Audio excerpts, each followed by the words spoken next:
भागवत पुराण। इस कलिकाल में श्रीमद् भागवत पुराण हिंदू समाज का सर्वाधिक आदरणीय पुराण है। ये वैष्णव संप्रदाय का प्रमुख ग्रंथ है।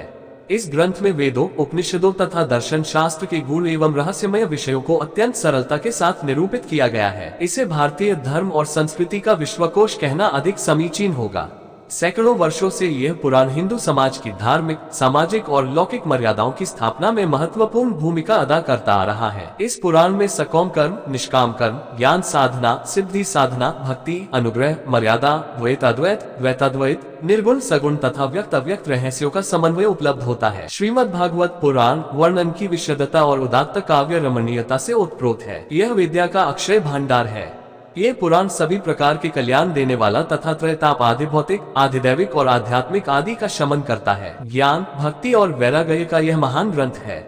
इस पुराण में 12 स्कंद हैं, जिनमें विष्णु के अवतारों का ही वर्णन है। नैमिषारण्य में शनकादि ऋषियों की प्रार्थना पर लोमहर्षण के पुत्र उग्रश्रवा सूत जी ने इस पुराण के माध्यम से श्री कृष्ण के 24 अवतारों की कथा कही है। इस पुराण में वर्णाश्रम धर्म व्यवस्था को पूरी मान्यता दी गई है तथा स्त्री, शूद्र और पतित व्यक्ति को वेद सुनने के अधिकार से वंचित किया गया है। ब्राह्मणों को अधिक महत्व दिया गया है।